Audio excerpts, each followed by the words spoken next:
Du sagst, es sei unmöglich, aus dem Zuchthaus etwas rauszuschaffen? So wie du fragen einen die Spitzel der Polenta aus. Ich rate dir, mein Lieber, sei besser nicht so neugierig. Ich habe hier noch 2 Jahre, 8 Monate und 6 Tage zu brummen. Ich baue diese blöden Spieldosen. Verhalte mich ruhig und versuche nicht aufzufallen, bis sie mich rauslassen. Ein schöner Klang, nicht wahr?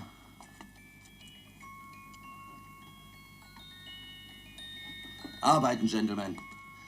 Nun kommen wir zum nächsten Posten unserer Auktion. Es handelt sich um 3 Artikel, die ich sehr empfehlen kann. Und zwar, Ladies und Gentlemen, können Sie diese Artikel zusammen oder auch einzeln kaufen. Diese niedlichen 3 kleinen Kästchen haben wir erst heute Morgen bekommen. Und ich hielt es für gut, sie gleich in die Auktion mit einzubeziehen. Sie können damit Ihren Kindern eine Freude bereiten. Leihen Sie mir Ihr Ohr. Und was hören Sie nun? Richtig, die wundervoll zarten Klänge einer Spieluhr. Welch reizendes Geschenk. Es wird den Kleinen gefallen. Hergestellt von begnadeten Künstlerhänden. Winzig, aber liebenswert. Und bei mir nicht teuer. Ich biete es an für nicht mehr als 5 Pfund. Ist es nicht geschenkt für diesen Preis? Keiner hebt die Hand? Ich komme Ihnen entgegen und verlange nur 3 Pfund dafür. 2 Pfund. 1 Pfund. 10 Schilling. Nein, danke. Ladies und Gentlemen, wer 10 Schilling für so eine zauberhafte kleine Spieldose bietet, der hat kein Herz im Leibe. Ich versteigere so etwas nicht für 10 Schilling. Dann behalte ich es lieber selber. Machen Sie ein neues Angebot. 10 Schilling zu überbieten. 10 Schilling zu überbieten. 10 Schilling. Wie wär's mit einem Pfund? Wie wär's mit einem Pfund? Ich bitte Sie, bieten Sie wenigstens 1 Pfund. 1 Pfund ist zu überbieten. 1 Pfund ist zu überbieten. Ladies und Gentlemen, wer bietet mir? Wir kommen zu 2 Pfund. Wir kommen zu 2 Pfund. 2 Pfund. 2 Pfund sind geboten. 2 Pfund sind geboten zum 1., zum 2., zum 3. Niemand mehr? Zugeschlagen dem Herrn für 2 Pfund. Tut mir leid, verehrteste. Und nun, Ladies und Gentlemen, kommen wir zu unserem zweiten Gegenstand. In jedem Detail entspricht er jener wunderschönen kleinen Spieldose, die ich soeben zu dem lächerlichen Preis von nur 2 Pfund abgeben musste. Sehen Sie sich's an. Bitte schön, dieselbe Dose. Hören Sie? Das ist reizend. Das singt und klingt und klingt und singt. Ein Klang wie vom Himmel inmitten der Engel, die ihre Harfe zupfen, nicht wahr? Wir beginnen mit 2 Pfund. Wir beginnen mit 2 Pfund. Wir beginnen mit 2 Pfund. Wir beginnen mit 2 Pfund. Bietet keiner 2 Pfund, Ladies und Gentlemen. Aber 2 Pfund, die würde ja sogar ein Schotte bieten, wenn einer unter Ihnen wäre. Dich meint der Papa, bitte. 2 Pfund zahle ich nicht. Ich könnte mich nicht mehr sehen lassen in Schottland, mein Kind. Ich bin kein reicher Mann. 1 Pfund 10 Schilling. 1 Pfund. Wer bietet 1 Pfund? 1 Pfund die Dame dort. 1 Pfund zu überbieten. 1 Pfund. Zum 1., zum 2., zum 3. Niemand mehr? Zuschlag für die junge Dame. Das haben Sie gut gemacht, meine Teure. Danke sehr. Wir kommen zur 3. und damit unwiderruflich letzten dieser wunderschönen Spieldosen. Und wieder hören Sie die Engelstöne. Es ist goldig. Ladies und Gentlemen, sie gleicht den anderen vollständig. Sie ist wie jene von denselben Meisterhänden gefertigt.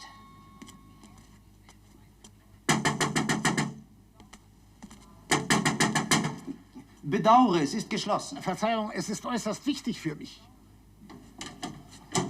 Na gut, kommen Sie herein. Es tut mir leid, dass ich Sie stören muss. Aber ich kam zu Ihrer Auktion nicht mehr zurecht, auf der ich einige Gegenstände erwerben wollte, an denen ich ein ausgesprochen großes Interesse habe. Vielleicht wurden gerade Sie nicht verkauft, Sir. Wir versteigern am nächsten Donnerstag wieder. Was sind es denn für Objekte, Sir? Es sind 3 kleine Kästchen mit Spieluhren. Ungefähr so groß. Oh, haben Sie aber ein Pech. Die sind verkauft. Wirklich schade, dass Sie nicht hier waren. Die haben mir gar nicht viel gebracht. Es war sehr ärgerlich. Ich möchte diese Dosen zu gern haben. Wäre es nicht möglich, dass Sie mir die Namen und die Adressen der 3 Käufer sagen? Es ist nicht unsere Art, solche Informationen zu geben. Sehen Sie, ich habe da gewisse sentimentale Gründe und ich bin nie kleinlich, wenn man mir Entgegenkommen zeigt. Ich würde sehr gut bezahlen. Na, sagen wir 5 Pfund. Ich habe durchaus Verständnis für solche sentimentalen Gründe. Ich helfe Ihnen sehr gern. Alfred, die Auktionsliste. Die 3 Spieldosen. Die 3 Spieldosen. Ja. Da wären sie. Eine Spieldose verkauft an Mr. Julian Emery, Pepper Square 34. Schreiben Sie es auf, Alfred. Ja, Sir. Ja. Der zweite Käufer steht nicht drin. Was machen wir denn da? Es war eine Wiederverkäuferin. Sie muss irgendwo einen kleinen Laden haben, glaube ich. Eine sehr nette junge Dame. So. Sie sagten, sie habe irgendwo in London ein kleines Geschäft. Können Sie mir beschreiben, wie die Dame aussieht? Ja, eine hübsche junge Dame. Ziemlich groß und sehr schlank. Und dann, wenn ich mich recht erinnere, hat sie dunkle Haare. Und bekleidet war sie... Ein graues Kostüm, ja, ja. Ja, da hat er recht. Sie hat ein Kunstgewerbegeschäft. Sie bezahlte 1 Pfund. Könnte es vielleicht sein, dass sie zur nächsten Versteigerung wiederkommt? Gewiss, das ist so, Sir. Sie kommt wieder. Wer hier einmal eine Auktion erlebt hat, der lässt sich anschließend keine mehr entgehen. Aha. Und die dritte Spieldose? Die dritte, ja. Mr. William Kilger, Hampton Avenue. Der hat sie gekauft. Für 10 Schilling. Aha. Machen Sie oft solche Geschäfte? Mr. Kilger ist aus Schottland, Sir. Aha. Naja, danke Ihnen. Sie haben mir wirklich sehr geholfen. Oh, ich danke Ihnen, Sir. Und vergessen Sie nicht, uns wieder zu beehren. Wir haben stets ein großes Angebot schöner Dinge. Sie werden staunen. Ich komme wieder. Zur nächsten Auktion am Donnerstag.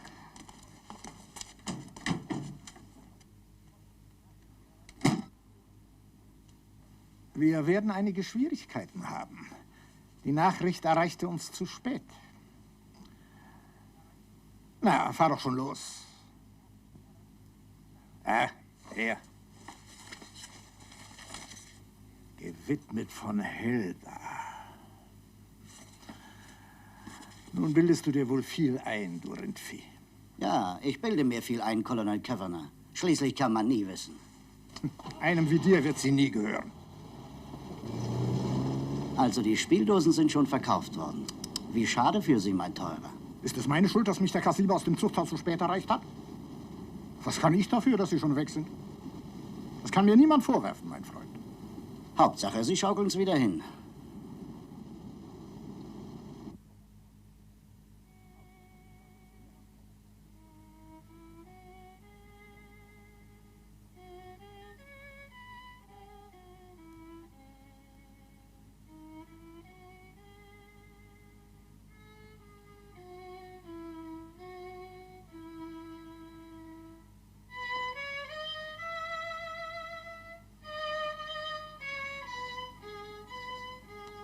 Denken Sie daran, dass Sie heute um Mitternacht den Besuch des fürchterlichen Unbekannten erhalten werden. Um Mitternacht ist die Stunde der Entscheidung gekommen. So war das damals, Holmes. Das ist nun 2 Jahre her. Ein interessanter Fall. Und dabei noch sehr lustig. Irene Adler. Wirklich eine schöne Frau. Allererste Klasse, kann man sagen. Sie gefiel sogar Ihnen. Welcher Charme. Welcher Verstand. Mein Gott, war sie witzig. Aber es musste ja auch so eine außergewöhnliche Frau sein, um den großen Sherlock Holmes zu beeindrucken. Da ist also wieder eine Ihrer Geschichten im Stand Magazine erschienen. Leider ist sie maßlos übertrieben. Sie haben sehr viel Fantasie. Wirklich? Jedenfalls ab und zu, Watson. Aber ich werde trotzdem weiter Geschichten schreiben. Sind Sie mir deshalb böse? Wenn Sie weiter meine Abenteuer aufschreiben, dann vermeiden Sie doch wenigstens in Zukunft die Melodramatik. Ihr guter Stil wird auch sachliche Schilderungen veredeln. Mein guter Stil. Meinen Sie das ernst? Wenn Sie gestatten, würde ich Ihnen raten, Watson, diese Frau hat Seele. Und das sollten Sie schildern. Damit haben Sie sich verraten. Sie meinen doch Irene Adler. Ja. Ich gestehe, sie hat mich beeindruckt. Eine ungewöhnliche Frau.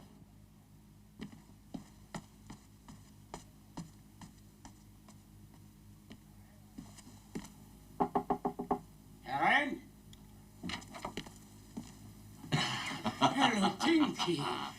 Hallo, alter Knabe. Wie geht's dir? Ewig nicht gesehen.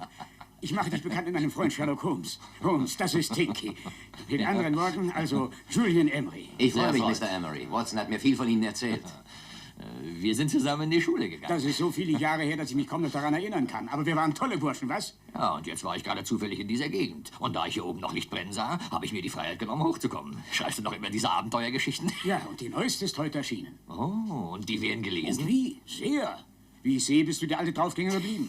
Steckst du nur immer deine Nase in die Angelegenheiten anderer Leute? Das setzt es Hiebe. Diesmal war es anders. Ich habe mich an der Faust eines Unbekannten gestoßen. Er war in meinem Wohnzimmer. Er hat alles durchwühlt, ohne viel zu stehlen. Also der Kerl muss total verrückt sein. Genau wie du. Komm, setz dich, mein Alter. Trinkst du mit uns eine Tasse Tee? Tee? Naja. Ich sage Mrs. Hudson Bescheid. Gut. Warum finden Sie den Einbrecher so verrückt, Emery? Oh, sehen Sie, da ich ein passionierter Sammler bin, habe ich Spieldosen von ziemlich hohem Wert in meinem Wohnzimmer. Und was tut dieser idiotische Kerl? Er nimmt eine billige, die ich für nur 5 Pfund gekauft habe. Sehr interessant. Sie sind also Sammler von Spieldosen. Ja, und sogar ein ausgesprochen leidenschaftlicher. Der Dieb suchte sich aus meiner Sammlung das schlechteste Stück heraus. Er hatte keinen guten Geschmack. Ich weiß nicht recht. Ich kann nicht glauben, dass diese Kuriosität Zufall ist. Es gibt nur sehr selten solche Zufälle. Ist irgendetwas von Nutzen an dieser Spieldose? Nein, nein, gar nicht. Ich habe sie in einem Kaufhaus erstanden. Vor einigen Jahren war es. In Ihrem Besitz befinden sich sehr wertvolle Spieldosen. Aber der Dieb nahm eine, die 5 Pfund wert ist. Diese Tatsache scheint mir bemerkenswert.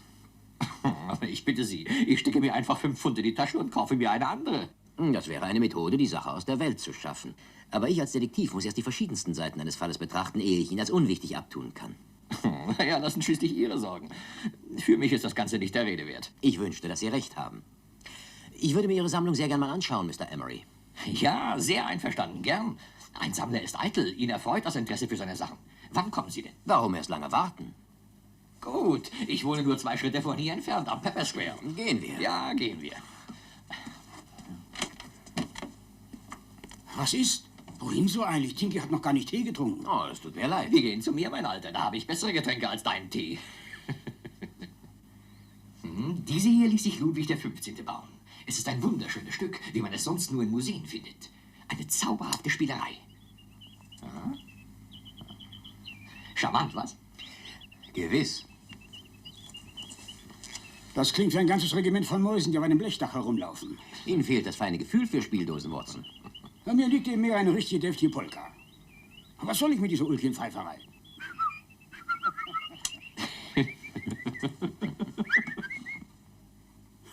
Das ist ein Ding. Seht euch das an.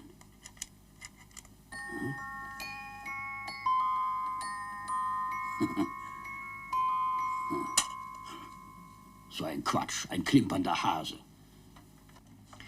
Wie hoch schätzen Sie als Fachmann den Wert einer solchen Spieldose, Emery? Oh, wissen Sie, das ist gar nicht so leicht zu sagen. Naja, so 500 bis 600 Pfund ungefähr. Das ist das Glanzstück der Kollektion. Doch der Dieb hat eine billige Spieldose genommen und diese hier stehen lassen. Ein Wertstück von 500 bis 600 Pfund. Das ist sonderbar, in der Tat. Naja, lassen wir das. Wie sah die gestohlene Spieldose aus, Emery? Wie soll ich sie beschreiben? Aus Holz war sie etwa so groß. Übrigens habe ich zufällig noch eine andere, die der gestohlenen ganz ähnlich sieht. Ich habe diese Spieldose erst gestern gekauft bei einer Versteigerung. Ich bezahlte nur 2 Pfund dafür. Sie hat allerdings keinen Wert und passt nicht in meine Sammlung, aber sie interessiert mich. Wegen ihrer Melodie.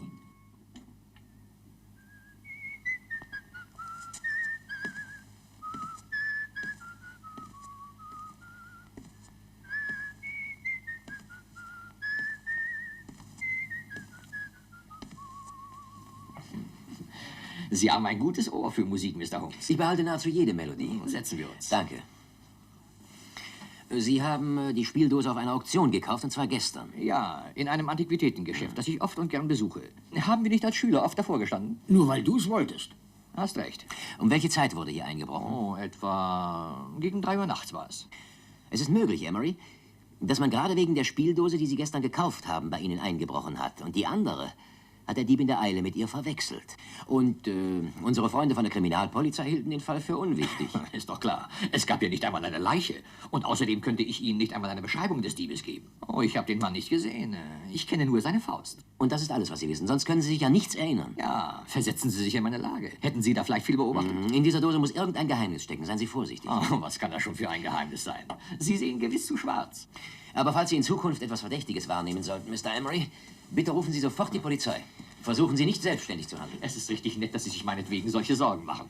Emery, das ist nun mal mein Beruf. Obwohl es in diesem Fall stark übertrieben ist. Mir will scheinen, jetzt hat Holmes so viel dichterische Fantasie. Watson, wenn Sie von Ihren Erzählungen reden, erinnert mich das immer ans Schlafengehen. Vielen Dank für die Einladung, lieber Freund. Die Freude war ganz meinerseits. Holmes, ich kann Sie dieses Mal aber wirklich nicht verstehen. Sie machen aus einem bedeutungslosen Diebstahl eine Riesengeschichte. Meinen Sie? Was sollte denn sonst wohl groß dahinter stecken? Ich weiß natürlich selbst noch nicht, ob viel dahinter steckt. Sie könnten recht haben. Aber was nützt mir dieser Zweifel? Man muss mit allen Möglichkeiten rechnen, sonst ist man fahrlässig. Ihr Freund Emery könnte in Gefahr sein. Wir müssen versuchen, die Wahrheit zu finden. Und zwar, indem wir geduldig und stufenweise ausschließen, was falsch ist. Wir sind es uns schuldig, so zu handeln. Das ist unsere Aufgabe. Richtig, wenn es nötig ist. Da war ein kleiner Dieb am Werke. Und Sherlock Holmes stellt sich an, als wäre es ein internationaler Fall. Warum nicht? Ich will nur hoffen, dass Ihr Freund Emery in den nächsten Tagen vorsichtig ist. Dann ist es gut.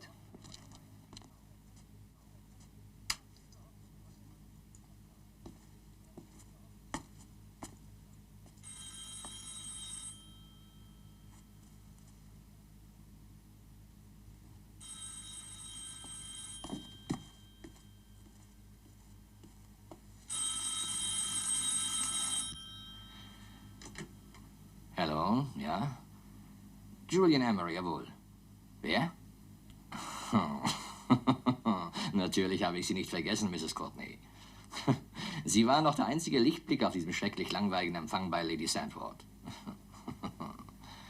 Aber nein, natürlich ist es nicht zu spät. Ja, ich freue mich. Kommen Sie nur schnell. Wissen Sie was? Kommen Sie gleich rauf, die Tür ist nicht verschlossen. Fein, also dann in 15 Minuten. Ja, ich warte ungeduldig, glauben Sie mir. Ich zähle die Minuten. Gut, bis dann.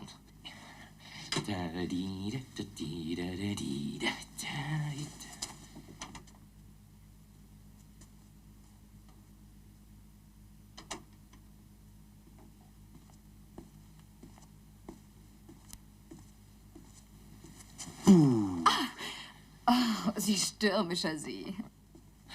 Ich bin ein Witzbold, was? Ich weiß, so spät sollte man niemanden mehr stören. Aber ich war auf einer Party ganz in der Nähe von hier. Und da musste ich daran denken, dass Sie mir so viel von Ihrer Sammlung erzählt haben. Meine teure Mrs. Courtney, die Freude ist umso größer, weil sie so überraschend kam. Meine Freunde nennen mich Hilda. Danke. Und meine nennen mich Tinky. Tinky, wie drollig. Oh, das ist aber wirklich eine wundervolle Sammlung alter Spieldosen. When you told me you had a collection, I had no idea it was so attractive. Yes, they appeal to the ear as well as to the eye. Die arme kleine Spieldose. Wie kommt dieses unscheinbare Ding zwischen all die Herrlichkeit? Nein, nein, nein. Sie dürfen das unscheinbare Ding nicht unterschätzen. Gestern Abend hat man wegen so einer hier eingebrochen.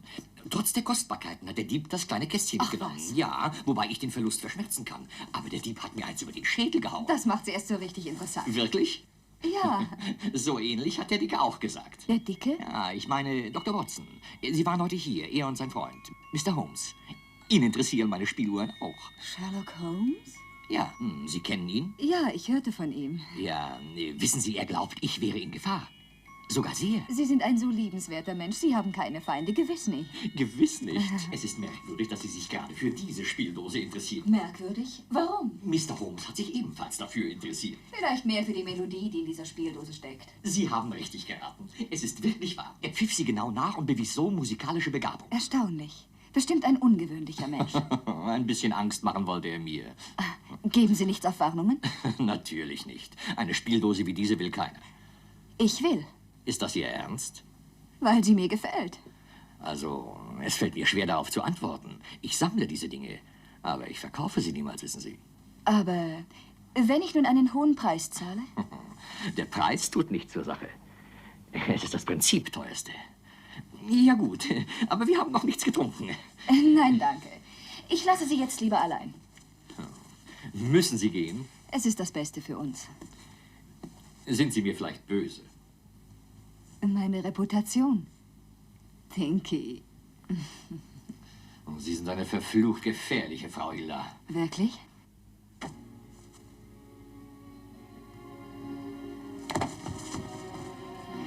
Du Idiot. Du solltest vor der Tür warten. Es war Blödsinn, ihn zu töten. Die Spieldose hätte ich auch so gekriegt. Er hielt sie in seinen Armen. Fass ihn doch nicht an. Du bist doch wirklich zu dumm. Los, verschwinde. Ich bin traurig. Du bist traurig. Und was bin ich? Mir hängt jetzt ein Mord an. Von nun an werden sie uns jagen. Denk nur an Sherlock Holmes. Geh jetzt endlich.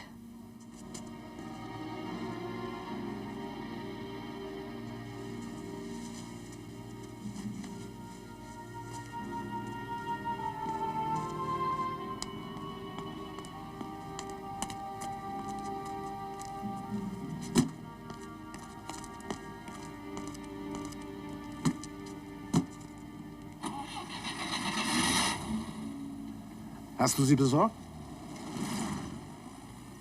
Gut. Hast du irgendwelchen Ärger mit ihm gehabt? Es gab nur einen kleinen Mord, sonst nichts.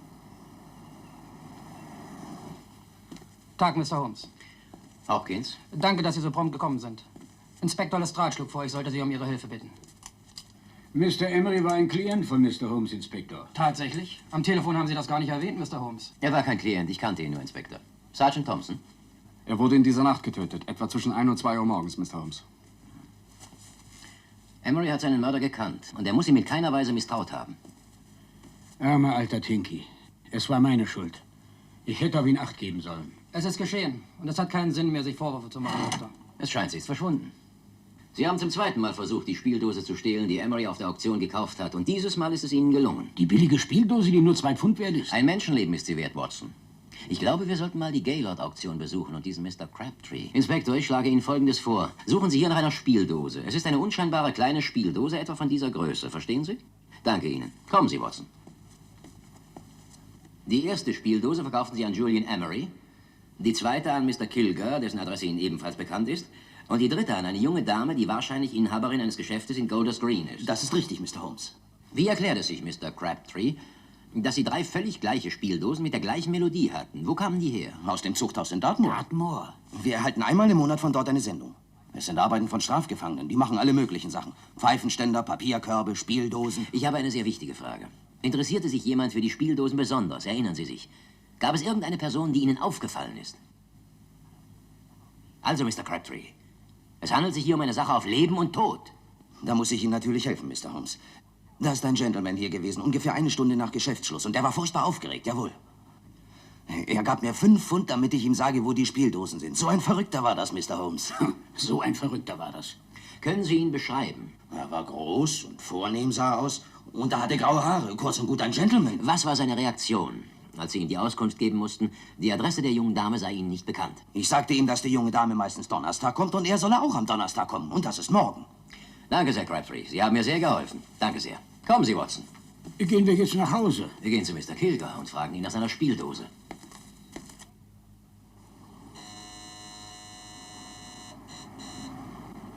Zum Henker auch, Holmes. Woher wollen Sie denn wissen, dass die beiden anderen auch wichtig sind? So oder so. Ich will jedenfalls nicht warten, bis Ihre Besitzer ermordet sind, damit ich's weiß. Niemand zu Hause. Ich hoffe, Sie haben recht damit. Ich werde mal durchs Fenster sehen.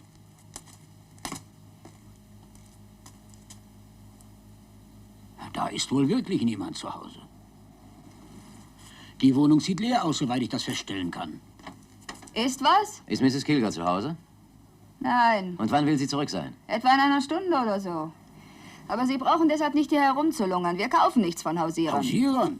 Mein liebes Frauchen, das ist Mr. Sherlock Holmes. Ja. Sherlock Holmes? Ach, ihr seid Spinner. Ihre Meinung tut hier nichts zur Sache. Wir kommen in einer dringenden Angelegenheit. Ist das eine Art? Und dabei muss ich jetzt einkaufen gehen. Außerdem wird es Mrs. Kilger auch bestimmt nicht recht sein, dass ihr einfach hier im Haus rumschnüffelt. Keine Sorge, das geht schon in Ordnung. Ah ja, aber ich muss trotzdem weg. Sie können im Salon warten, aber nicht Pfeife rauchen, verstanden? Mrs. Kilger kann den Gestank nicht vertragen. Putzige alte Schachtel.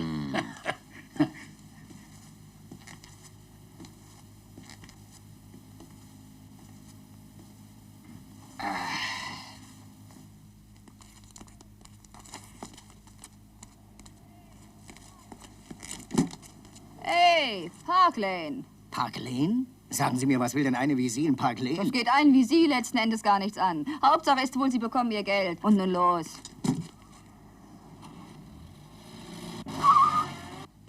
Holmes, ich habe gerade nachgedacht. Es muss doch irgendwas drin gesteckt haben in der Spieldose von Tinky. Vielleicht gestohlener Schmuck? Was ist denn, Holmes? Hören Sie. Das ist oft so bei der Dampfheizung.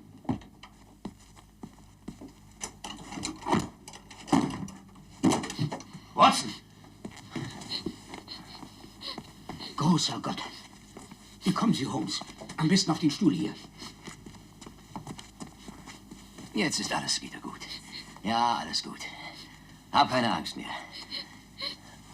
Jetzt ist alles wieder vorbei. Meine Kleine, du brauchst nicht mehr zu weinen. Sie hat mich gefesselt und in den Wandschrank eingesperrt. Ich weiß, ich weiß. Sie kommt nicht wieder. Sie hat nach einer Spieldose gefragt, nicht wahr? Ja, sie hat gesagt, sie wollte sie mal hören. Aber als ich ihr die Spieldose zeigte, da hat sie mich gefesselt. Ich weiß. Mach dir nichts draus, mein Kind. Wir werden dir morgen eine neue kaufen. Und zwar die schönste von ganz London. Watson. Wie dumm. Warum bin ich nicht darauf gekommen? Wie meinen Sie das, Holmes? Sie hat doch die Spieldose in ihrem Marktkorb aus dem Hause geschmuggelt. Und zwar direkt vor unserer Nase. Was reden Sie denn da, Holmes? Die ulkige alte Nudel soll die Spieldose geklaut haben. Sie ist keine ulkige alte Nudel. Sie spielt nur blendend Theater. Eine unerhört gerissene, skrupellose Frau, die vor nichts zurückschreckt. Passen Sie gut auf das Kind auf, Watson, bis seine Eltern wieder zurückkommen. Und berichten Sie ihnen alles. Wäre erledigt. Holmes, wohin so eilig? Wir müssen handeln, Watson. Ich muss die junge Frau mit der dritten Spieldose erreichen, bevor unsere Gegner sie finden. Ich hoffe nur, dass ich nicht zu spät komme.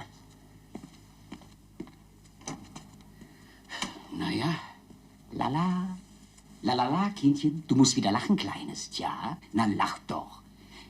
Willst du, dass der lustige dicke Onkel gackert wie ein Huhn?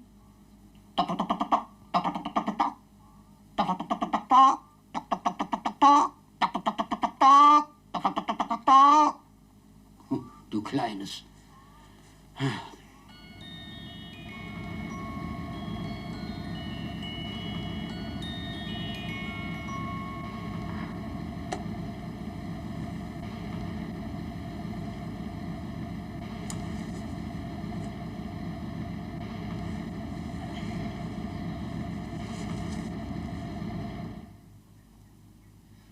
Und nun, Ladies und Gentlemen, wie viel bietet man denn für diese einzigartige Meißner Porzellanfigur? Sie zeigt eine Dame vor Nadel. Es ist ein garantiert echtes Stück.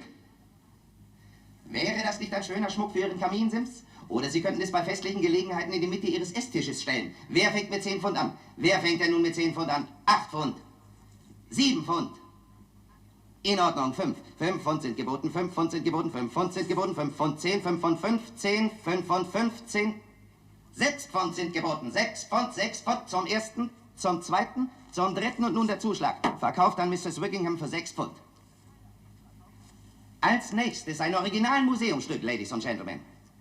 Eine Puppe aus dem 19. Jahrhundert. Das Kostüm ist eine genaue Nachbildung der Festkleidung, wie sie die ungarischen Bäuerinnen trugen.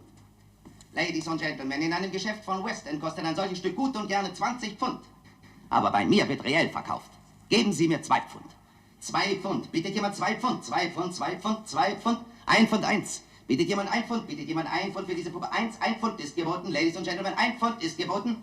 Entschuldigen Sie, ich verschwende nicht Ihre und auch meine kostbare Zeit. Dann geht diese wunderschöne Puppe eben für den halben Wert weg. Die junge Dame hat das Glück, für nur 1 Pfund diesen Schatz zu erwerben. Zum ersten, zum zweiten und zum dritten und letzten Mal. Niemand mehr? So, die junge Dame hat sie für 1 Pfund. Und jetzt, Ladies und Gentlemen, lenke ich Ihre Aufmerksamkeit auf eine große Überraschung für Sie. Ein Glanzstück jeder Sammlung. Ich habe dafür Angebote vom Britischen Museum. Es ist eine Ming-Vase der 7. Dynastie. Diese Vase, so hörte ich, war über 2 Jahrhunderte Teil einer Sammlung außerhalb Roms. Und dort wurde sie entdeckt von dem weltberühmten Naturforscher Sir Andrew Copperston. Sie kennen doch Sir Andrew Copperston. Er ist nicht nur ein großer Forscher, sondern schreibt auch schöne Liebesromane.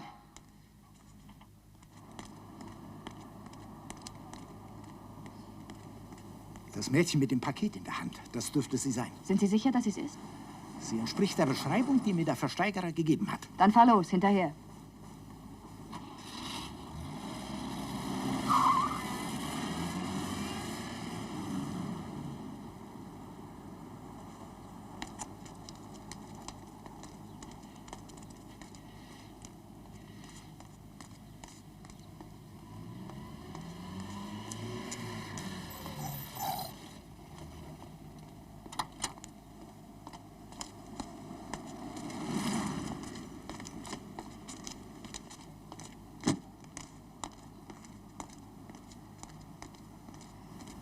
Ist die aber reizend. Und für nur 1 Pfund. Wir können mindestens 3 dafür verlangen.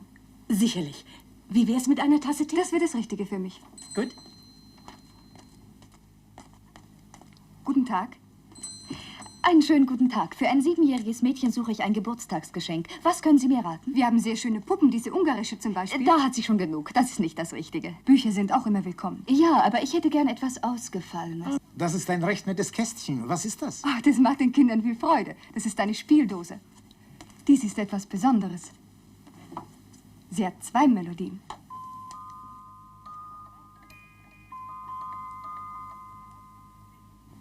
Haben Sie auch noch andere? Ja, wenn ich sie Ihnen mal zeigen darf. Das wären diese beiden.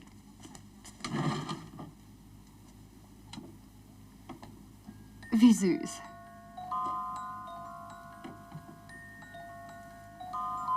Ist das wirklich Ihre ganze Auswahl? Es tut mir leid. Sie werden ja heute kaum noch hergestellt. Es war schon schwer, diese zu bekommen. Ich hatte zwar noch eine andere, aber die habe ich vor wenigen Stunden verkauft. Übrigens war sie auch ziemlich unscheinbar und hätte wohl kaum Ihrem Geschmack entsprochen. Wirklich? Ist Ihnen zufällig bekannt, wer die Dose gekauft hat? Oh ja. Ich habe seine Visitenkarte. Ich soll ihm schreiben, wenn ich wieder was Nettes habe.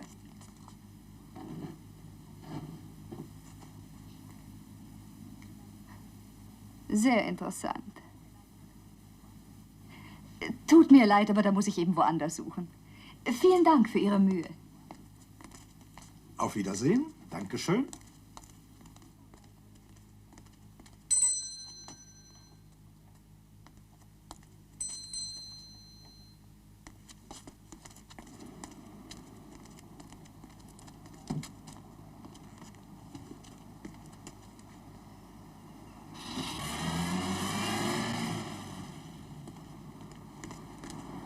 Sie!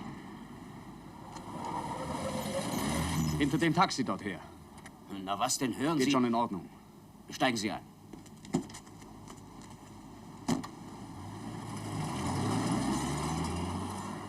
Sherlock Holmes. Schlimmer konnte es gar nicht kommen. Da haben wir uns nun eingebildet, wir wären die Jäger. Aber nein, in Wahrheit sind wir die Gejagten. Er glaubt sicher, er hätte uns schon ganz fest in der Hand. Zum Beispiel, da hinten ist ein Schnüffler. Nicht hinsehen. Das verdanken wir Mr. Sherlock Holmes. Hör mal. Fahr rechts um die nächste Ecke und dann fahr wieder nach rechts.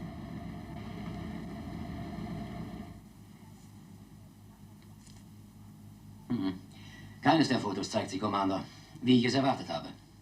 Sie ist noch nicht in der Kartei. Ich fürchte, wir werden sie nicht so schnell finden. Schließlich haben wir sie nun in einer Verkleidung gesehen, Gentlemen. Keine Angst, alter Freund.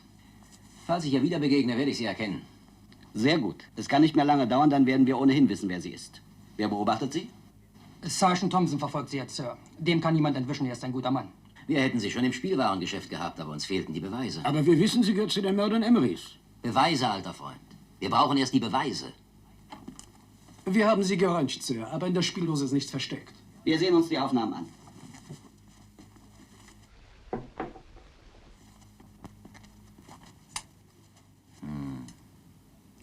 Wo ist ein Anhaltspunkt? Wahrscheinlich ist es so einfach, dass es keiner von uns merkt. Haben wir es vielleicht nur mit einer Horde Verrückter zu tun? Die sind nicht verrückt, Watson. Sie gehen nach einem kühn berechneten Plan vor. Was kann man denn schon in so kleinen Spieldosen Wichtiges versteckt haben? Und vergessen Sie nicht, Sie kommen aus dem Zuchthaus von Dartmoor. Das hätte doch den Aufsehern in jedem Fall auffallen müssen. Halten Sie es für richtig, dass wir die Dosen zerbrechen, Sir, falls uns die Aufnahmen noch nicht alles zeigen? Nein, noch nicht. Kann ich sie mitnehmen? Bitte? Danke.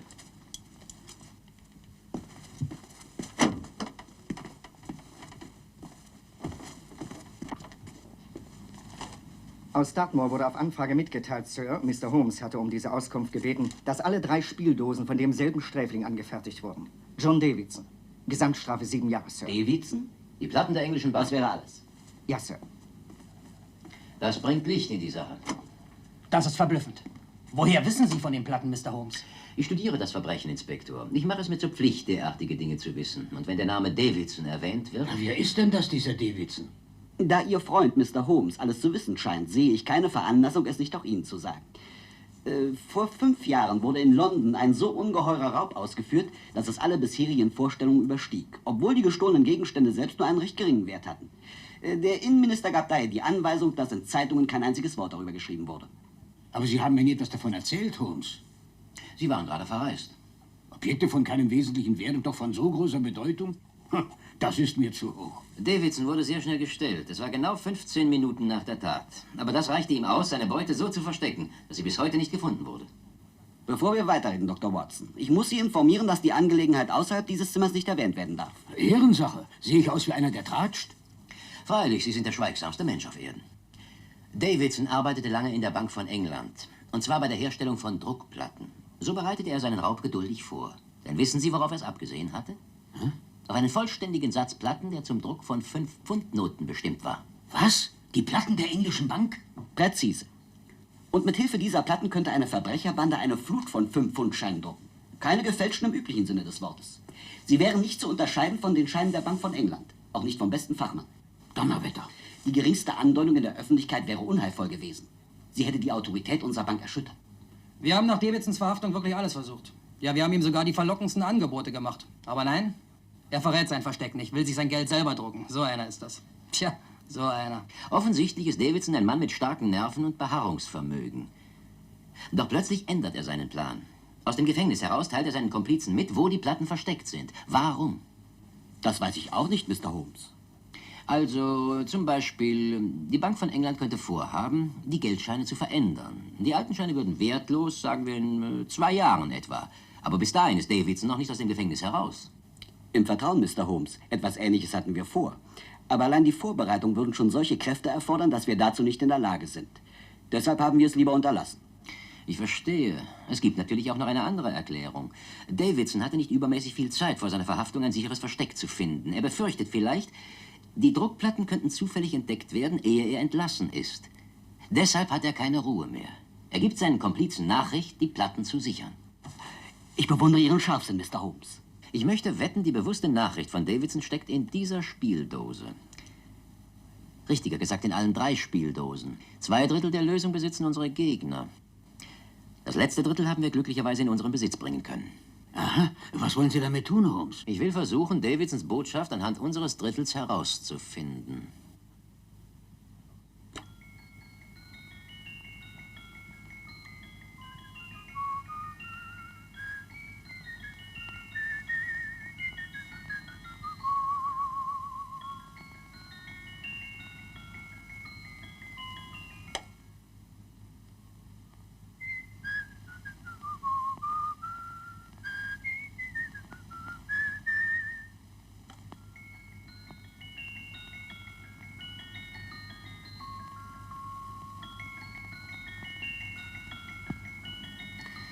Es ist dieselbe Melodie, die von Emerys Spieldose wiedergegeben wurde. Und doch stimmt sie nicht. Ich bemerke da gar nichts. Dieses Lied. Jawohl, es muss dieses Lied sein. Es enthält das Geheimnis. Es muss das Lied sein. Wozu haben Sie sonst 3 Spieldosen benutzt, um die Nachricht zu übermitteln? Weshalb nicht irgendwelche Tabaksdosen oder sonst etwas? Ja. Oh, es ist für Sie, Inspektor. Danke, Sir. Inspektor Hopkins am Apparat? Was? Wo? Golas Green Station berichtet, dass Sergeant Thompson tot aufgefunden wurde. Er wurde von einem Automobil überfahren. Augenzeugen sagen, es war ein Taxi. Was für ein tragischer Unfall. Das war kein tragischer Unfall, Watson. Das war kaltblütiger Mord.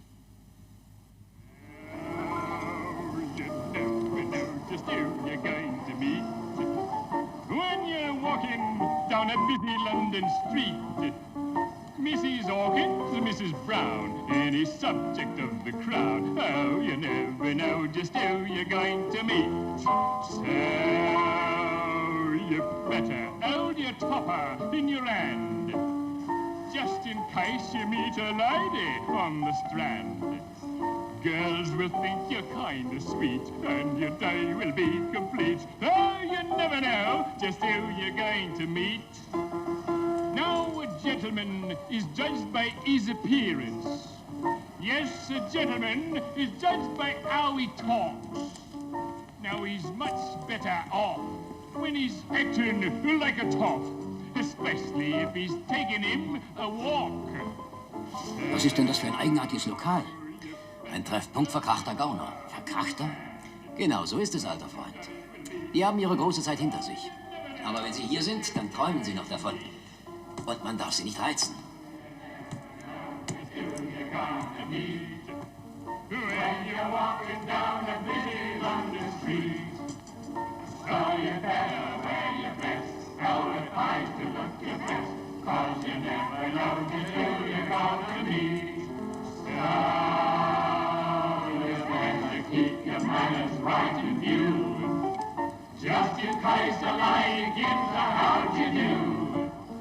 Keep your trousers in a pleat, shine your shoes and keep them neat, 'cause you never know just who you're gonna be.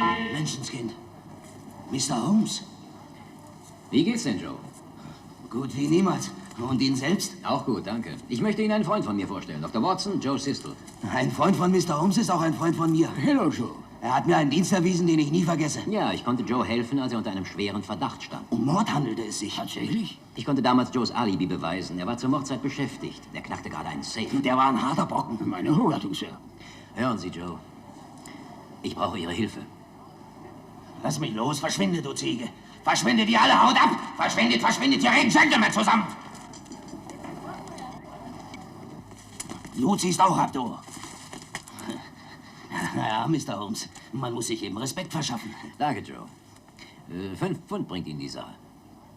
Schön. Ich kann es allerdings nicht selber machen, Sir. Aber ich besorge Ihnen einen zuverlässigen Burschen, der es für die Sie Hälfte wissen doch noch gar nicht, worum es sich handelt. 5 Pfund? Schwerer Diebstahl, was? Was? Nein, nein, Joe, es handelt sich nur um Musik. Ich möchte, dass Sie mir ein Lied identifizieren. Ach, es gibt überhaupt kein Lied, das ich nicht kenne. Deshalb bin ich ja hier. Allerdings ist eigentlich die Geige mein Instrument, aber versuchen wir's. Na gut, nun hören Sie sich das mal genau an, Joe.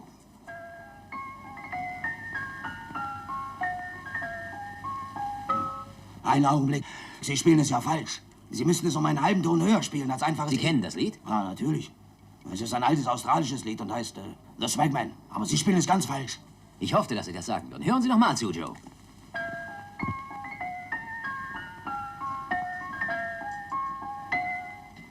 Was soll denn das nun wieder heißen? Warum spielen Sie plötzlich einen anderen Fehler als das erste Mal? Nun, das war kein Fehler, Joe, das waren Variationen. Hier, spielen Sie das Lied, wie es geschrieben wurde.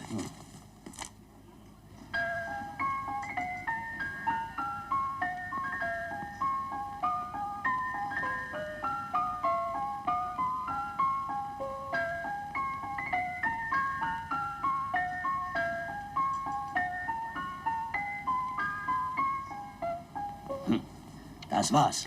Danke, Joe. Und was nun, Holmes? Wissen Sie jetzt mehr? Möglicherweise. Das könnte durchaus sein. Vielleicht besitzen wir jetzt den Schlüssel zum Code. Joe? Ja? Würden Sie die Noten des Lieds für mich aufschreiben? Und zwar so, wie sie richtig sind. Aber klar, Mr. Holmes. Es dauert nur ein paar Minuten. Hallo, Mabel. Hol was. Nun mach schon. Dalli, beweg dich.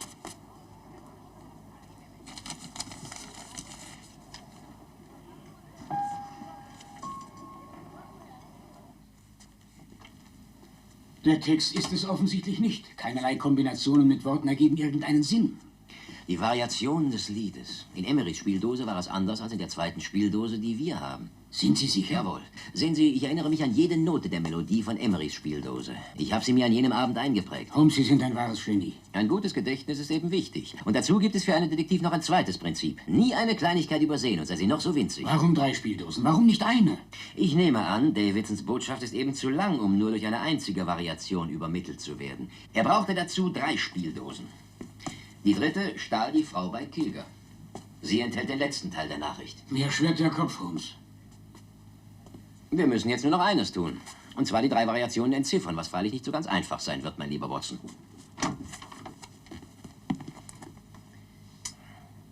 Hallo. Was ist los? Wir hatten ungebetenen Besuch.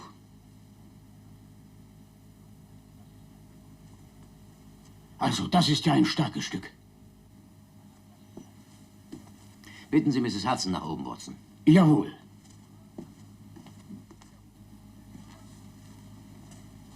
Mrs. Hudson! Ja? Da sind Sie ja. Würden Sie bitte sofort heraufkommen? Ich komme, Sir.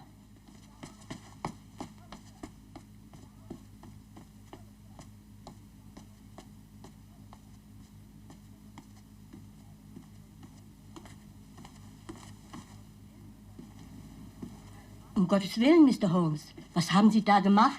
Wer war hier, während wir fort waren, Mrs. Hudson? Nur diese junge Dame. Sie hatten sie doch gebeten, hier auf Sie zu warten. Und dann war da noch der reizende alte Gentleman. Wieder unsere Freunde, Watson. Freunde? Wie sah denn die junge Dame aus? Oh, ich konnte ja ihr Gesicht nicht richtig sehen. Wissen Sie, sie trug einen dichten Schleier. Aber sie hat so nett mit mir gesprochen. Oh. Ich wäre traurig, Mr. Holmes, wenn ich etwas falsch gemacht hätte. Aber Sie haben mir doch gesagt, wenn Klienten kommen, soll ich sie immer hier auf Sie warten lassen. Beruhigen Sie sich, Mrs. Hudson. Schließlich konnten Sie die beiden ja nicht kennen. Es ist alles in Ordnung, alles in Ordnung. Regen Sie sich nicht auf. Nicht aufregen. Und wo zum Teufel ist die Spieldose? Sie ist in Sicherheit. In Sicherheit? Und wo steckt sie? In Ihrer Hand. Hm? In der Keksdose. Nehmen Sie die obere Schicht weg. Jetzt fühlen Sie mit der Hand und Sie finden die Spieldose.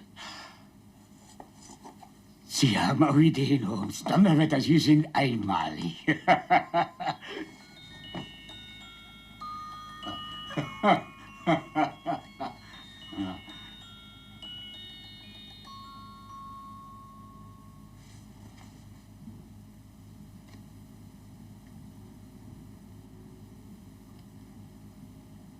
Puh, hier stinkt's aber. Wie eine Kneipe nach Feierabend. Bah.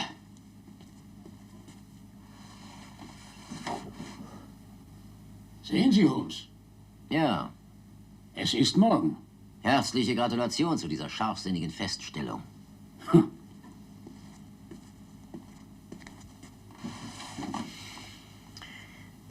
Es ist keine Transponierung. Keine polygraphische Transponierung in üblicher Weise. Es ist überhaupt kein üblicher Schlüssel für ein Code. Und das Morse-Alphabet? Haben Sie es versucht? Jawohl, etwa gegen 3 Uhr morgens. Ich wollte Sie nicht kränken, ich wollte nur helfen.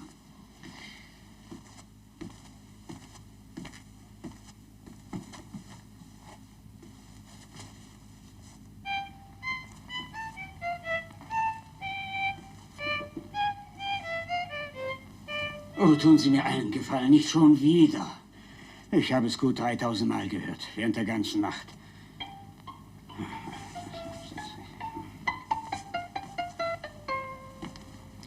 Wie ein Meisterwerk klingt es wahrhaftig nicht, zugegeben. Für mich ist sowieso ein Lied wie das andere. Als ich ein Kind war, wollten meine Eltern, dass ich Klavier spiele. Meine Klavierlehrerin hat es sehr bedauert. Das arme Mädchen war am Schluss so verzweifelt, dass es die Tasten für mich nummerierte. 1, 2, 3, 4. Aber alles vergebens. Ich habe nie etwas begriffen. Die Tasten nummeriert, Watson. Die 19. Taste der Klaviatur ist der 19. Buchstabe des Alphabets. Ja, hier. Schreiben Sie das auf, alter Junge, seien Sie so nett. Ich lese dazu die Noten. Ein R als erstes. Dann die 5. Taste, das ist das E. Die 7. ist G. Die erste ist natürlich ein A. L. Klar, das ist die 12. R, E, G, A, L. Regal. Ihre Klavierstunden waren also doch nicht überflüssig, Watson. Wir haben es. Dankeschön. Meine Klavierlehrerin. Nun haben wir also schon 2/3 der Botschaft. Hinter den Büchern, 3. Regal in jenem Möbelstück, Dr. S. Ich bin der Meinung, es handelt sich hier um den ersten und um den zweiten Teil der Botschaft. Und diese Kerle besitzen also den ersten und den dritten Teil? Stimmt, genau. Das heißt, unentschieden. Ja, Commander. Und jetzt beginnt die Schlussrunde. Es gibt für mich keinen Zweifel, dass die Gangster alles versuchen werden, um unseren Teil der Botschaft zu bekommen. Sie haben ihn doch hoffentlich gesichert. Er darf nicht in deren Hände fallen. Oh ja, er liegt gut verwahrt in der Baker Street und Dr. Watson ist als Wache dort. Im Übrigen bin ich fast sicher, dass es uns gelingen wird, die Platten auch ohne den dritten Teil der Botschaft zu finden. Selbstverständlich wird es nicht ganz einfach sein. Hinter den Büchern, 3. Regal in jenem Möbelstück, Dr. S. Bewiesen ist nur die Tatsache, dass Davidson die Platten irgendwo in London versteckt hat, Mr. Holmes. Wir sind nicht viel weitergekommen. Gestatten Sie mir eine Bemerkung, Sir. Das Schlüsselwort Dr. S. Die Platten sind in dem Haus von jenem Doktor. Ob freilich das S der Anfangsbuchstabe seines Vornamens oder seines Nachnamens ist, das müssen wir noch ermitteln. Es gibt aber mehr als 10.000 Ärzte in London. Und bei sehr vielen fangen die Namen mit S an. Das weiß ich. Und jeder einzelne von Ihnen muss persönlich verhört werden. Es ist eine Aufgabe, die Ihrer Institution würdig ist. In der Tat, das ist wahr. Unsere Beamten finden, wenn es nötig ist, sogar eine Nadel in einem Heuhaufen. Das wär's für heute. Ich vertraue Ihrem Spürsinn, Gentlemen. Sie hören von uns, wenn wir etwas herausfinden über unseren geheimnisvollen Dr. S. Inzwischen werde ich einer Spur folgen, die mit einer gewissen Zigarette zusammenhängt.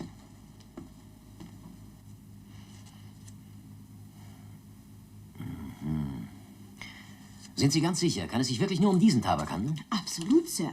Für nur 3 meiner Kunden führe ich die auserlesene Spezialmischung. Es ist ausgesuchter Orient-Tabak mit einer Beigabe von Latakia, fein abgestimmt und besonderen Fermenten. Meinen Tabak raucht die illustre Gesellschaft, weil sie elysische Düfte... Ja, ich verstehe. Und die 3 Spezialkunden? Major Wilson in Bombay, Indien. Mrs. Catherine Leamington Smith in Irland. Ja, und der dritte? Mrs. Hilda Courtney, Park Mansions, Bryanston Square. Danke Ihnen vielmals. Sie haben mir einen großen Dienst erwiesen, Es Madame. war mir ein Vergnügen, Sie zu beraten, Mr. Holmes.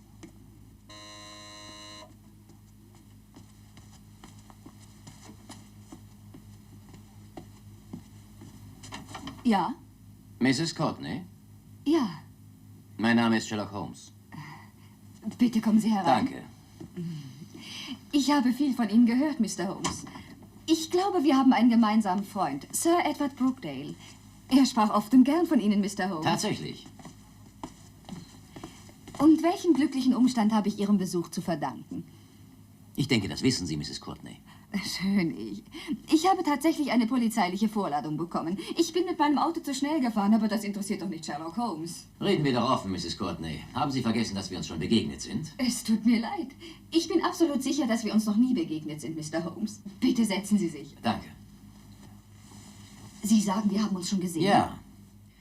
In dem Haus von Mr. und Mrs. Kilger. Ganz bestimmt erinnern Sie sich. Hampton Road. Kilger? Ich verstehe Sie nicht. Ich kenne niemanden mit diesem Namen. Da können Sie schon recht haben. Die Kilgers waren damals auch nicht zu Hause. Soll das ein Scherz sein, Mr. Holmes? Gewiss nicht. Sie waren übrigens ganz anders gekleidet. Wirklich? Eine Zigarette? Danke sehr.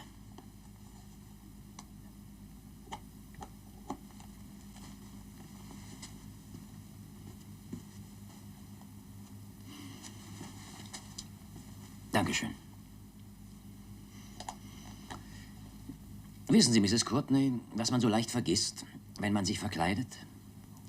Für ein geübtes Auge ist die Form des menschlichen Ohres ein absolut sicheres Mittel der Identifizierung. Vielleicht haben Sie mein Ohr mit dem einer anderen verwechselt. Oh nein, nein, durchaus nicht. Ich erwartete allerdings, dass Sie es abstreiten würden. Aber als Sie meine Wohnung besuchten in der Baker Street, da waren Sie sehr unvorsichtig. Sie rauchten eine Ihrer Zigaretten. Nicht wahr? Die sind doch identisch. Ja, ich muss zugeben, Sie sind es. Sie sehen, Mr. Holmes, ich habe für Sie eine Einladung hinterlassen, der Sie ohne Zögern Folge geleistet haben. Ihre so berühmte gute Nase hat Ihnen einen schlechten Dienst erwiesen. Mit großem Interesse habe ich in einem Buch gelesen, dass Sie nach dem Geruch die Aschen von 140 Tabaksorten unterscheiden können. Ich würde Ihnen gut raten, sich nicht zu rühren, Mr. Holmes. Meinen herzlichen Glückwunsch zu Ihrem Scharfsinn, liebe Mrs. Courtney. Das war in der Tat brillant geplant. Dankeschön, Mr. Holmes. Das Lob des großen Meisters ehrt die gelehrige Schülerin. Ich werde die Erinnerung an Ihre schönen Worte immer in meinem Herzen bewahren. Und weiter? Das ist doch klar. Diese beiden Gentlemen haben die Aufgabe, sich ihre Zukunft liebevoll anzunehmen. Es sei denn, Sie kämen uns entgegen. Sie geben uns sehr schnell die fehlende Spieldose und im Übrigen verpflichten Sie sich, alles zu vergessen und nicht das Geringste gegen uns zu unternehmen. Ich befürchte, das ist ganz unmöglich. Ich erwartete diese Antwort. Nicht doch. Vorsicht! Sei freundlich. Unser Gast soll keinen Grund haben, uns für unhöfliche Leute zu halten. Sie begreifen sicher, Mr. Holmes, dass Ihr Ableben nicht in dieser hübschen Umgebung stattfinden darf. Das Corpus Delicti, Sie verstehen. Natürlich. Wollen wir gehen? Es ist ja so furchtbar unbequem, in der Wohnung eine Leiche zu haben. Teilen Sie diese Ansicht, Mr. Holmes? Sie bringen die Leute lieber in deren eigener Wohnung um, Mrs. Courtney.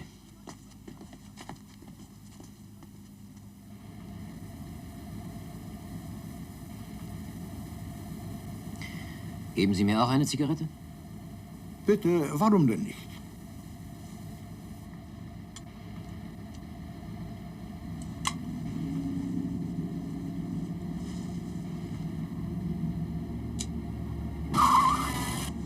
Verdammt, fahr doch vorsichtig. Die Bremsen sind eben verölt. Danke, Colonel Kavanagh. Sie sind wirklich sehr rücksichtsvoll.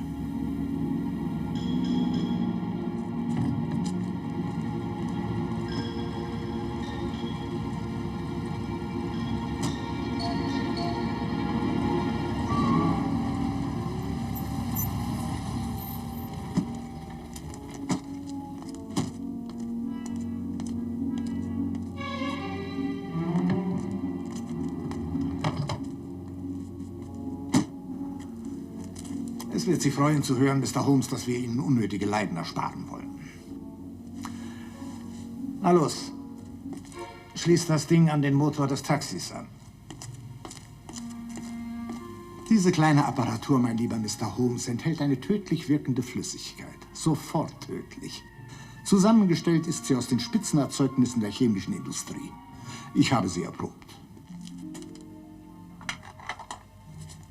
Starte den Motor.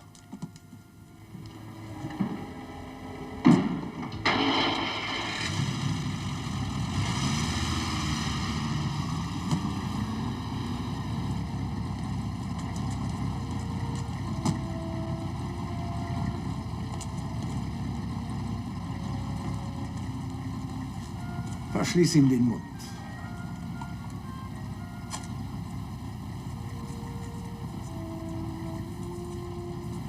Schön. Und nun ab nach oben mit ihm.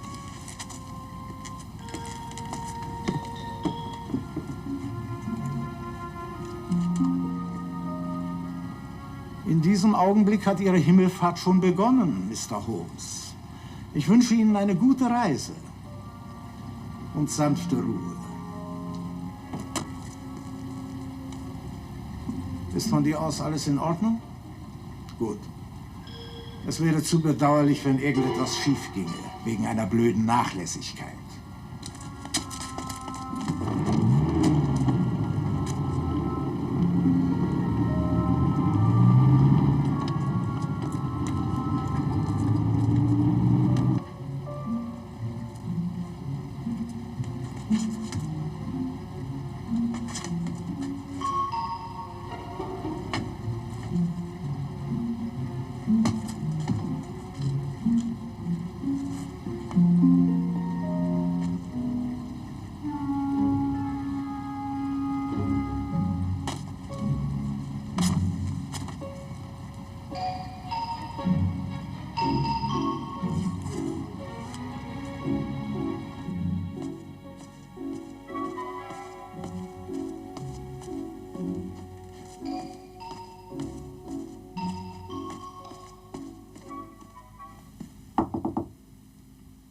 Ja, wer ist da?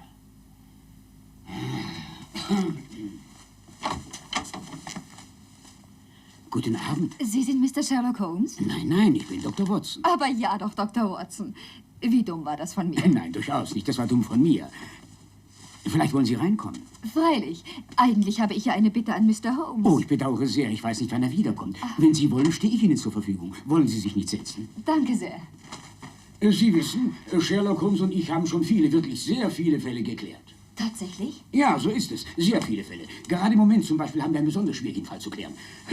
Naja, wollen Sie von Ihren Sorgen erzählen? Auch Ihnen helfen wir. Das ist wirklich nett, lieber Dr. Watson. Möglicherweise habe ich aber doch eine viel zu große Bitte. Das ist spaßig. Eine zu große Bitte, sagen Sie. Wissen Sie nicht, dass man sogar in der Zeitung über uns schreibt? Und nun sagen Sie mir erstmal Ihren Namen. Miss Williams. Miss Williams. Ich lebe in Surrey, Dr. Watson. Und ich komme nach London aus lauter Verzweiflung. Meine einzige Schwester ist verschwunden und die Polizei bei uns ist völlig unfähig. Nun, Holmes und ich, wir hatten da mal einen ganz ähnlichen Fall. Einen sehr interessanten Fall, wie mir jetzt wieder einfällt.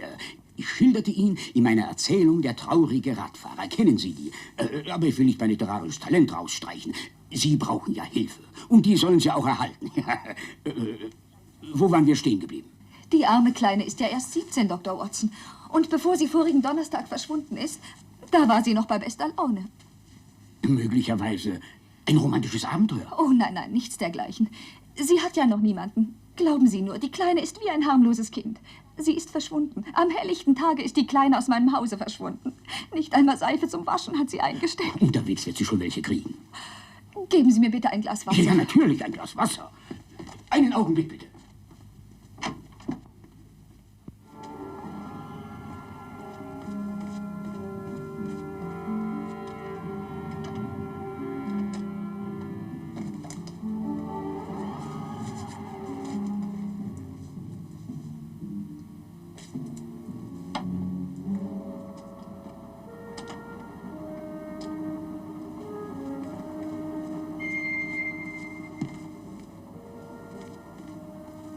Hier wäre es, meine Teure. Danke, Dr. Watson. Und nun wollen wir nicht mehr weinen. Es wird schon wieder alles gut werden. Ich bin Ihnen so sehr dankbar, dass Sie bereit sind, mir zu helfen. Oh, Dr. Watson, sehen Sie! Ach du meine Güte. Schnell, schnell! Rufen Sie die Feuerwehr. Vielleicht versuchen Sie schon selber zu löschen. Jawohl, das ist eine ausgezeichnete Idee.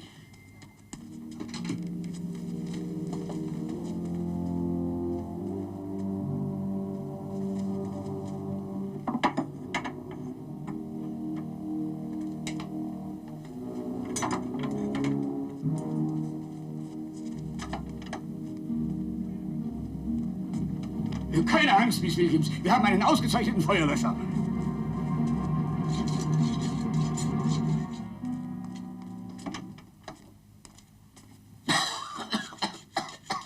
Herrlich geht das. Fein. Wie Sie sehen, brauchen wir die Feuerwehr nun gar nicht mehr. Ich hoffe, Sie haben sich nicht gefürchtet, Miss Williams. Hm? Fort ist sie. Frauenzimmer haben immer Angst. Bei jeder Gelegenheit verlieren sie die Nerven. Hm? Hallo? Die Spieldose ist weg. Verfluchtes Aas. Miss Williams!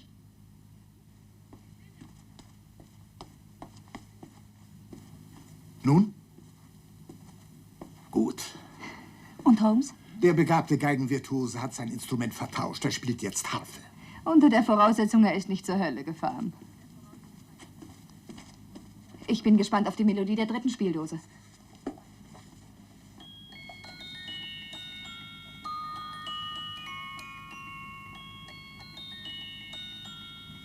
Die 19. Note. Haben Sie es endlich raus? S. Er ist nicht bei Ihnen. Holmes, wo sind Sie bloß gewesen? Überall habe ich schon rumtelefoniert. In ganz London habe ich gesucht, aber erfolglos.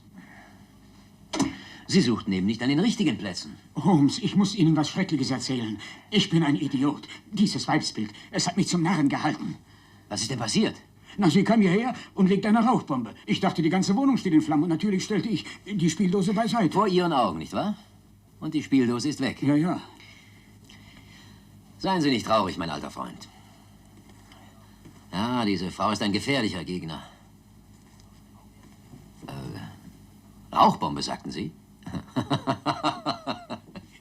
Wenigstens können Sie sich mit dem Gedanken trösten, dass Ihre charmante Freundin eine Ihrer Leserinnen ist.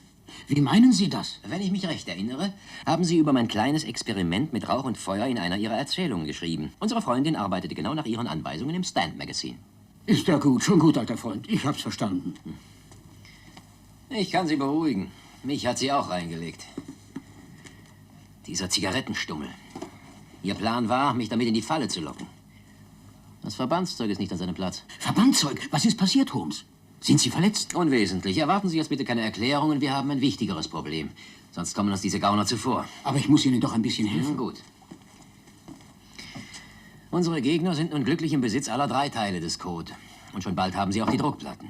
Wir dagegen können gar nichts machen. Tja, so ist das nun mal. Wie Dr. Samuel Johnson gelegentlich sagte, gibt es mancherlei Probleme, die schwierig sind. Aber lassen Sie deshalb doch den Mut nicht sinken. Was haben Sie da gesagt? Na ja, ich zitierte Dr. Samuel Johnson. Er hat doch gelegentlich... Danke, Watson, danke. Wir verlassen jetzt den vorderen Raum und kommen in die Haupthalle, durch die Dr. Johnson gewohnheitsmäßig ging, um im gegenüberliegenden Speisezimmer seine kärglichen Mahlzeiten einzunehmen. Begleitet wurde er von seinem Freund und Biografen James Boswell. Wir werden jetzt die Treppe hinaufgehen, deren Naturfarbe künstlich erhalten wurde.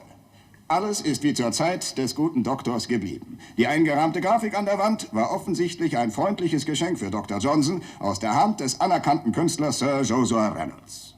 Ich habe es ja gleich geahnt. Das Bild im Wohnzimmer von Mrs. Grave ist nicht von Joshua Reynolds. Du hast gut beobachtet, meine Teure. Oh, verzeihen Sie. Hier geht es weiter, Ladies und Gentlemen. Folgen Vorwärts, Kinder, nur vorwärts. Was wir suchen, ist hier unten bestimmt. Geduld, Geduld. Ich habe so ein Gefühl, Verehrter Colonel, da uns Sherlock Holmes nicht mehr stört, was kann da schiefgehen?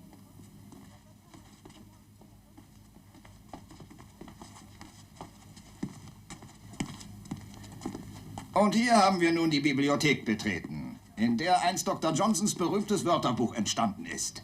Und wo Sie viel sehen können. Eine Menge schöner Bücher sind hier und viele andere interessante Gegenstände. Kommen Sie ran, Ladies und Gentlemen, bitte kommen Sie näher. Sie sehen die Ecke, wo er oft gestanden hat.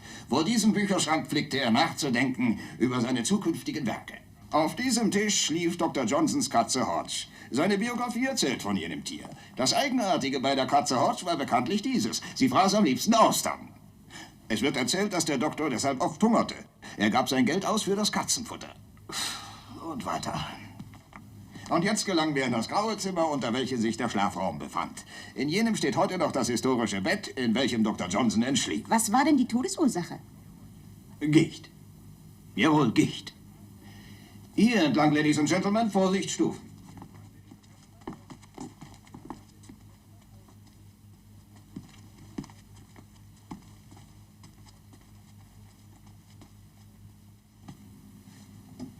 Der Schlüssel.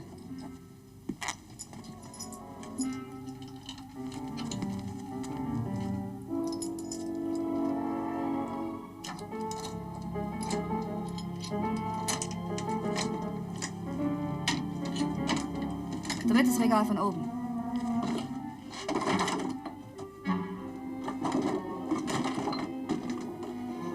Ein Messer.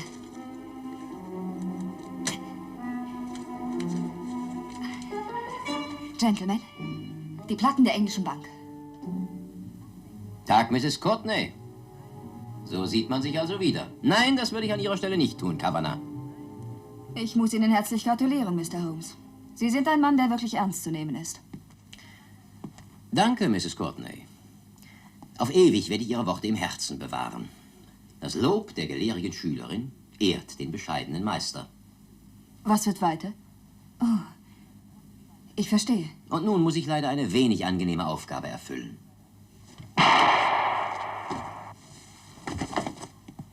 Holmes! Ich komme, Holmes! Holmes, ist alles in Ordnung? Wunderbar in Ordnung. Nur glaube ich, dass der Gentleman, der dort am Boden liegt, schnell ärztliche Hilfe braucht. Er muss doch in guter Verfassung sein, wenn man ihm den Prozess macht. Festnehmen, Sergeant.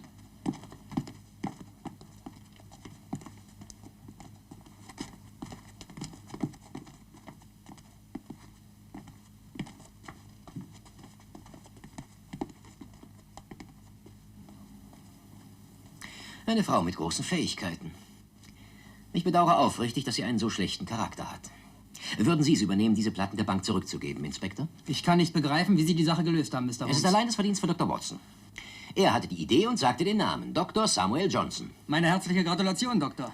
Oh, danke, danke. Aber um der Wahrheit die Ehre zu geben, Mr. Holmes musste nachhelfen, wissen Sie.